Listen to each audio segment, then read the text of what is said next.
morning, everyone. My name is Heather O'Day. I'm the music director here at the Sonoran Desert Center for Spiritual Living. I want to welcome every single one of you to our online celebration. This is an exciting time for all of us. And without further ado, let's begin our celebration song for the month of March. Breathe in and breathe out.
Now I want to invite everyone at home who's watching to focus, just enjoy this wonderful service, this celebration of the time that we all have to cherish together as a world community.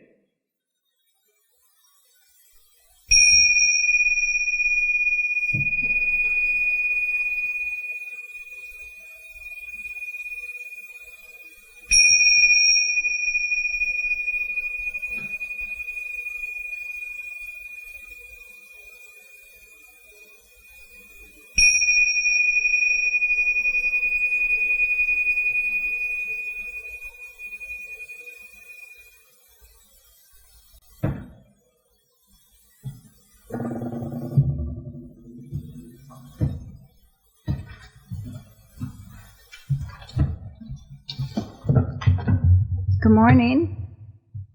My name is Judy Robertson, and it's my pleasure to be your practitioner this morning. When asked to divine our teachings, our founder, Dr. Ernest Holmes, said, "Science of mind is a correlation of the laws of science, the opinions of philosophy, and the revelations of all religions that apply to the needs and the aspirations of humankind. It is not a personal opinion, nor is it a special revelation. It is a result of the best thoughts of all the ages. It borrows much of its light from others, but in doing so, it does not rob anyone, for truth is universal. We need the entire revelation of the whole world, and even this, we shall not ever have enough." And now, please get comfortable. Close your eyes if you wish while I do the invocation. I know there is only the one life, and this life flows through all, and all are part of this life. We are all one in spirit. We are free to express love, free to express compassion, and our gratitude for life. This divine connection is so very strong that nothing is ever able to separate us from the love of God or from the love of each other. And this love flows freely through all life. God, who is love, is who we will always be. So let us affirm that now as we say together, and so it is. And now I light this candle that represents the light and the love that we shine out into the world. Thank you. Namaste.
Well, this is a beautiful Sunday morning, and it's always a privilege to serve as your lead practitioner.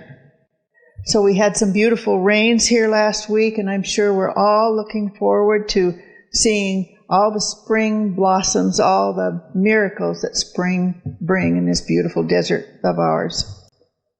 So today I'd like to do a couple of readings. One is from Edward Villon, our new spiritual leader, and it was written Tuesday, March 17.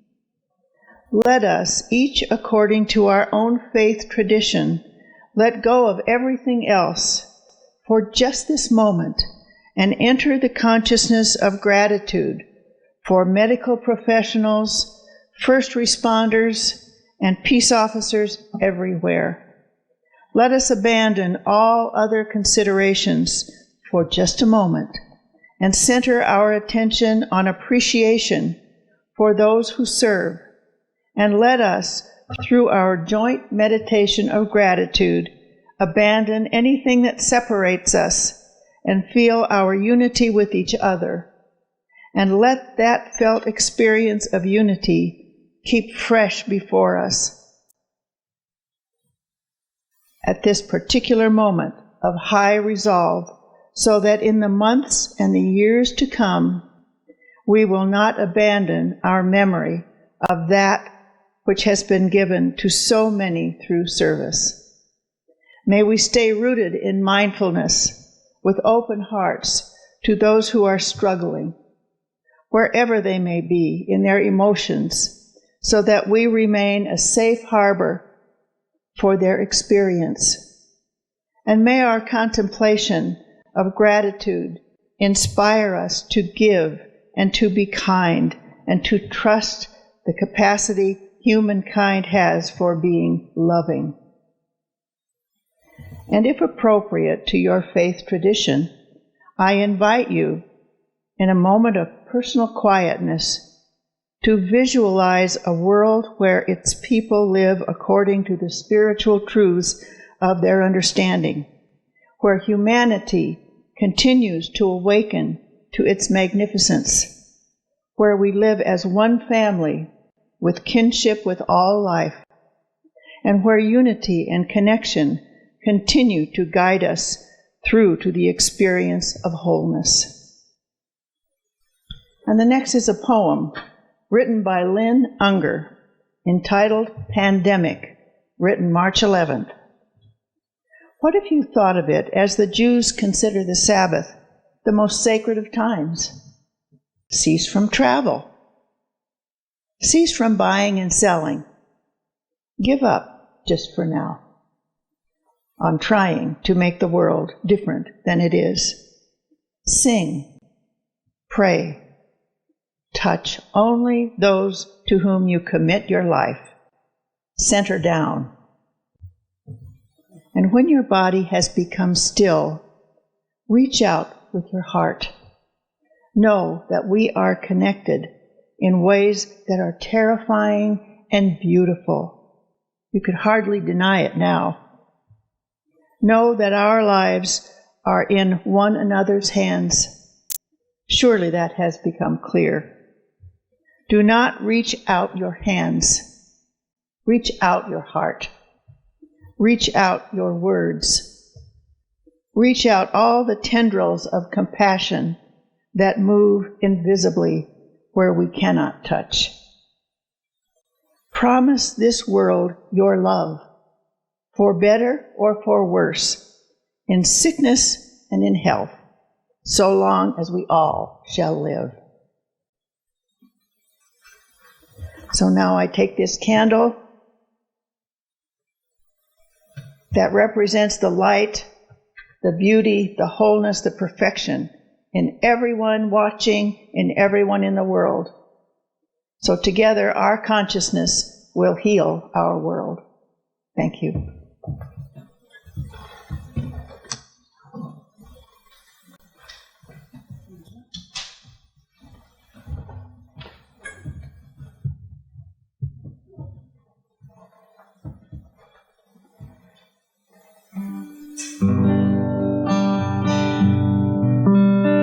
All shall be well, all shall be well, all manner of things shall be well.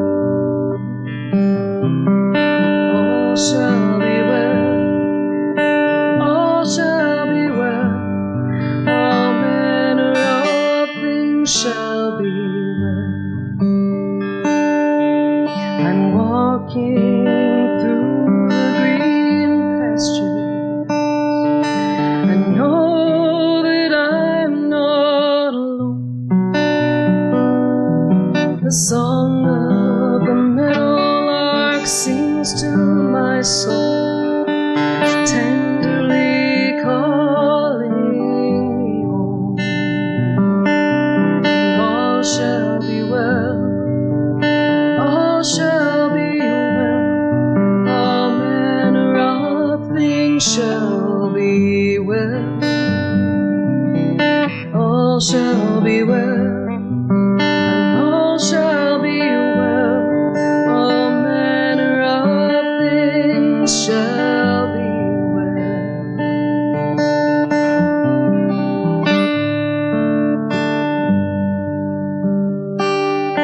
I'm walking beside the still waters, as fresh as the breeze at dawn. The voice of my ancestors whispering, giving me strength to carry on. All shall be well, all shall be well, all manner of things shall be well, and all shall be well, all shall be well, all manner of things shall be well. Surely goodness and mercy will follow, and love will be leading the way. Every shadow will shine in the fullness of time, and bloom in the hearts of the brave. All shall be well, all shall be well, all manner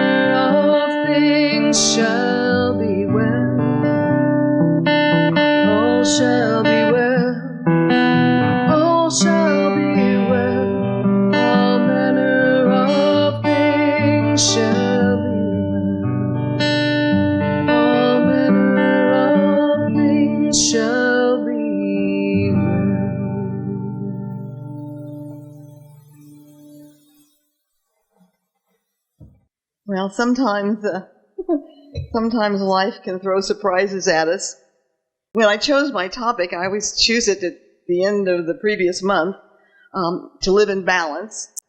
I was thinking about spring, and Thursday, March 19th, it was the first day of spring.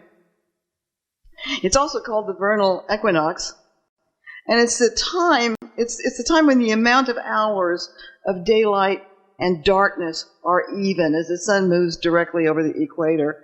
So the 24 hours that make up the day are balanced with 12 hours of light and 12 hours of darkness. And that idea of balance has always been a part of the pagan or earth-based religions. The spring vernal equinox and the fall autumnal equinox are the most mild of the seasonal changes.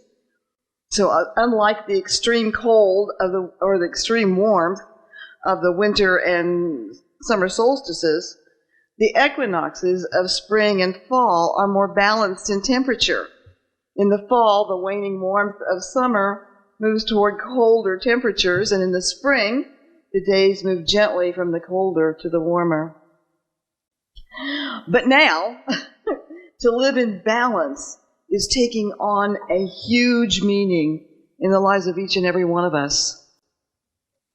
At our recent board meeting, our board anguished over the choices that we had.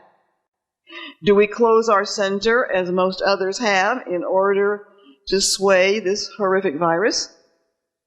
If we want to eliminate its spread, it is obvious that self-isolation is one of the best ways to do it.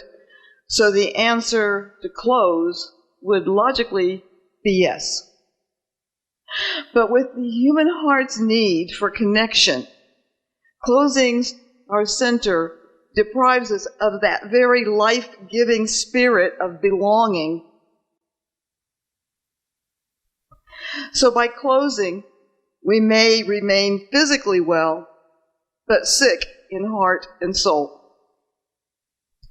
So for now, in accord with the present CDC guidelines, we are looking at our Sunday celebration in some novel ways. And I'm sharing a secret. First, that the team that makes our Sunday celebration, everybody you see today, are coming to the center, not on Sunday morning, but on Thursday evening to record the service. In that way, it will be up and running on our website by Sunday. So if you'd like to join us for Sunday service online, our website is cslaz.org, and you just click on Talks. And I thought this is kind of neat because I can go home and actually participate in the service. I can actually watch a service. This is pretty cool. Our board had originally decided to close the center completely for 2 weeks and then reevaluate, but agreed if we could find a way to worship within the CDC guidelines, then perhaps we could be open on Sundays. And that's what we're doing. Our center will be open on Sundays from 10:30 until noon. It will not be our regular service, but rather we are offering a place for silent meditation. We will have meditation music playing. We have battery-operated tea candles that you can light if you wish, and a practitioner will be here for affirmative prayer. We will follow the guidelines by keeping the center's capacity at 10 people or less, with at least 5 feet in between people. So if you do come, please plan on spending a limited time inside the center if others are waiting, and any socializing can be done on the front and side patios, again keeping the 10-person, 5-foot distance guideline. So how do you balance the need for health and safety with the need to belong, to connect, and to commune? And I think that's going to be a question uppermost in our mind in the coming days, not only for our center, but for each and every individual. But for our center, it does mean finding new ways of connection. As of this past Wednesday, we have a Zoom account and are learning how to use it, because that way we can hold classes with interaction between students and facilitators, so we can share our smiles and our laughter, even if we cannot share our hugs and touches. We're looking at other ways to use Zoom, and there's something called YouTube Live, so that we can check in with each other. Our Ministry of Prayer wants to offer virtual affirmative prayer and uplifting messages during the week for each and every one of you. Our board and practitioners are creating a call list so that we can check in with our spiritual family by phone. Reverend Matthew Crary, the pastor of the UU Church next door, has asked his congregation to set their phone or alarm clock to a specific time, and when it sounds, to stop and breathe, remembering their entire spiritual family is breathing together. And that's one idea that I now steal from him without the slightest shred of guilt. As of today, let's set our phones, computers, home alarms to 10 a.m. And when they sound, let each one of us stop and take in 8 deep breaths. Just count them, 1 through 8, deep. And then let's imagine at that same time that our entire spiritual family is breathing with us, breathing in and out our love, connection, communication, and sharing. You know, the transition that we're making from in-person to virtual entails a huge learning curve for me. But I also think that I've been complacent about making some new changes in my life. So I'm looking at this as an adventure, as an opportunity to teach this old dog some new tricks. And so I may call on several of you to help me. You know, as we move into springtime, the earth comes alive. There is new growth all around us. And again, we have that tension that creates balance. Yes, there is frustration, concern, even fear over COVID-19, but it's tempered or balanced by the opposing messages of new birth, of new hope, of beauty yet to come, as Rosie was mentioning, the flowers, everything that's happening this spring, and everything that the vernal equinox represents. So as we live in the midst of this strange tension, let's choose to look at the world with hope and with optimism. You know, in ancient times, the vernal equinox was called Ostara in honor of the goddess of fertility. Through her, nature comes alive again after being blanketed in winter. The buds, the baby birds, the flowers on all our vines are all Ostara's doing. And it's truly that time for hope and for optimism. It's said that Ostara rescued a frozen bird by turning it into a rabbit. And in gratitude, the rabbit would lay brightly colored eggs. So often, when a culture wants to create a new belief system, they will overlay their beliefs onto an established set of beliefs. So through our Easter rituals, we can see Ostara winking at us through Cadbury bunnies, marshmallow peeps, and our colorful Easter eggs. As spring becomes apparent, let's turn to all that is life-affirming. Let's find those stories that show the resilience of the human heart. I loved it when the people of Italy stood on their balconies and sang their national anthem together. I can't even say that without choking up. There's a story in Spain of patients clapping in unison as a thank you to their healthcare givers. A story went viral of a young woman who was stopped by the call of an elderly couple waiting in their car. They had been waiting for someone to help them with groceries because they were concerned about doing their own shopping. Without a second thought, the woman agreed to help, and the couple handed her a $100 bill and a shopping list. Last week, there was a story of a distillery switching from producing gin to making hand sanitizer. This week, there are distilleries all over the world doing the same thing. After Disneyland shut down, they donated all their extra food to a food bank in Orange County, California. Internet providers are offering unlimited free public Wi-Fi. Verizon is pausing late fees. T-Mobile is giving customers unlimited data on their smartphones. You know, our own Bruce works at the food bank, and he said volunteers are now carrying groceries to cars so that people can get their food without any fear of contamination or infection. So here again, we find that incredible balance that encourages us to remember the strength of the human heart. That when we are summoned to step up and do our best, most of us do. Everything about spring evokes hope and new beginnings. And as we adjust to life in a very different way from what we've known, we can find our own hope and our own new beginnings. The UUs are sharing stories about what people are doing as they hunker down. One of the congregation wrote that she had started exercising more. And Reverend Matthew said that this woman has some extreme health challenges. And when he read her story, he told himself, if she can do it, I can do it. That's going to be one of my resolutions. And he found out that others felt the same. So there's a whole group of UUs that are exercising because of Marilyn. So when did we stop exercising? Maybe Marilyn can be an inspiration for you and me as well. The UUs are also creating a page on their website to note everyone's favorite songs and share those links. All you have to do is click on it, and then you can sing along. And once I learn how, we're going to do the same thing. Singing to some of our favorite songs can change our whole persona and relieve the monotony of isolation. Angeles Arian, in her foreword to Gabriel Ross' Maps to Ecstasy, the Healing Power of Movement, says, in many shamanic societies, if you came to a shaman or a medicine man complaining of being disheartened, dispirited, or depressed, they would ask one of 4 questions. When did you stop dancing? When did you stop singing? When did you stop being enchanted by stories? When did you stop finding comfort in the sweet territory of silence? Where we have stopped dancing, singing, being enchanted by stories, or finding comfort in silence is where we have experienced the loss of soul.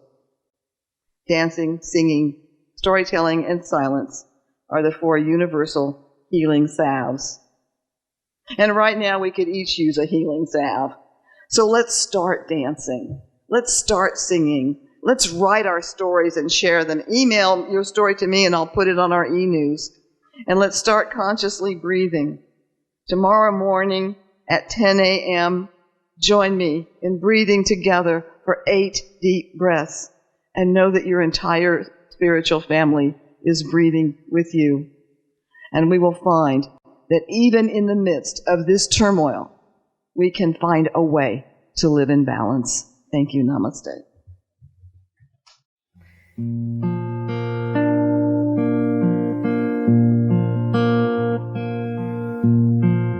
I dreamed of rain and the rains came, soft and easy, sweet and clean.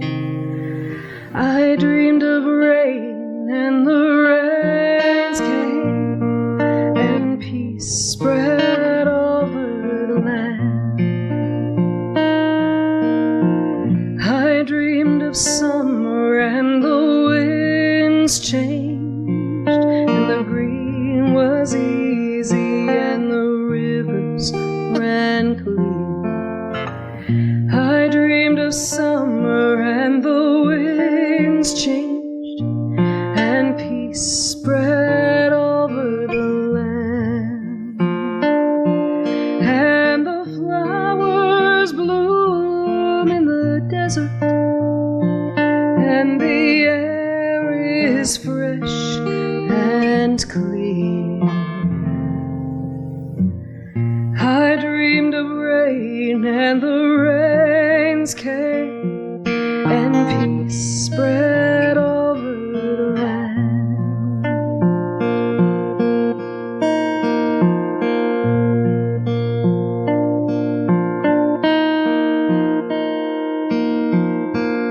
I dreamed of freedom and the moon rose, and the way was easy and the path was clean. I dreamed of freedom and the moon rose, and peace spread over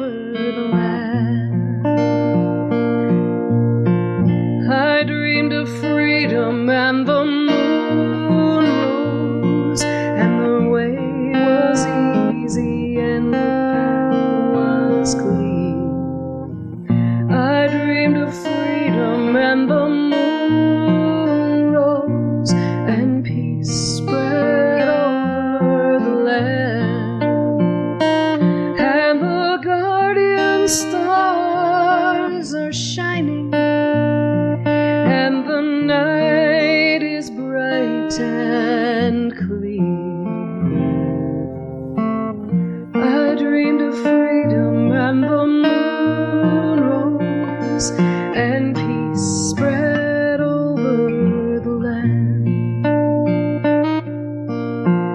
I dreamed of heaven and the earth sang, and the sound was easy and the song was glee. I dreamed of heaven and the earth sang, and peace spread over the land.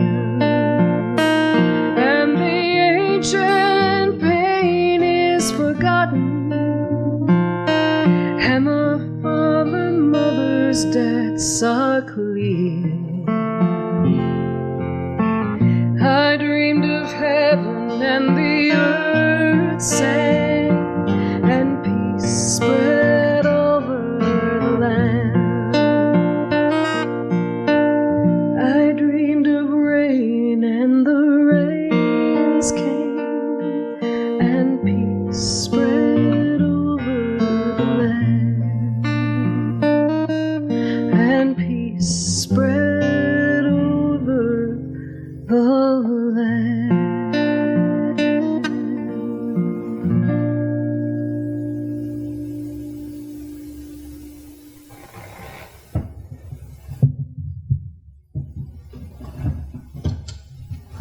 Thank you, Heather. That was absolutely gorgeous.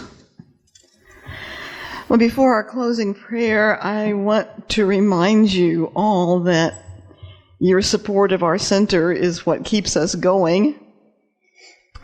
We thank those of you who give consistently through electronic methods, and we sincerely want to thank those who wish to support us by going to our donate button at the top page of our website. You do not need a PayPal account. You can use a credit card, and it walks you through it step by step. So thank you in advance for your help. And now we just take a moment to close this service out in prayer. And so right now I know that there is one divine intelligence. It's operating throughout the universe. It's operating through each one of us. And I know that this intelligence knows what to do, when to do it, and how to do it, and is doing that right now. So as we move through the appearance of this pandemic, we stay strong in the knowledge that there is in the absolute only perfection, only health, only joy, and only peace. So we turn to that right now and affirm that for each and every person. And we know that no matter the challenge, there is that power and presence that is there to comfort, to heal, and to be our very deepest self. And so we simply give thanks for the opportunity to pray for everyone and with everyone, and knowing that something happens as we do and as we say together, and so it is. Thank you.